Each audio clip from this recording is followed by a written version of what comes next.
আমার সোনার বাংলায় রমজান মাসে 8 বছরের একটা শিশু ধর্ষণের শিকার হয়। হায় আফসোস, যদি সময়টা হযরতে উমরের হতো, খোদার কসম হযরতে উমর নিজ হাতে ধর্ষককে শাস্তি দিতেন। প্রিয় বন্ধু, এখন বুঝতে পারছেন তো আমরা বারবার কেন বলি প্রতিটা সেক্টরে সেক্টরে কোরআন নিয়ে আসা হোক, আমরা কেন বলি সংবিধান কোরআন দিয়ে লেখা হোক।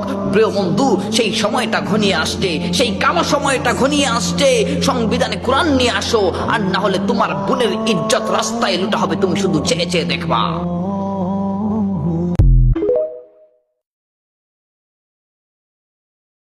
মাশাআল্লাহ, অসাধারণ একটা দৃশ্য ভাই। দেখুন, আপনাদের কেমন লাগে জানি না, আমার এত ভালো লেগেছে জিনিসটা, আমি টুইট করলাম জিনিসটা। কি সুন্দর দেখুন, মাশাআল্লাহ, সুবহানাল্লাহ। কি ডেঞ্জারাস একটা অবস্থা, এটা কোথায় কিছু বুঝি না। এমন ধোঁয়ার মতো এগুলো কি আবরণ, আল্লাহর অশেষ একটা নাহালত এটা। মানুষ তারপরও বুঝে না, দেখুন কোথায় আল্লাহ জানে। দেখুন ভাই, এটা কি জিনিস জানি না, কিন্তু দেখে এই জিনিসটা ডুয়েট করলাম।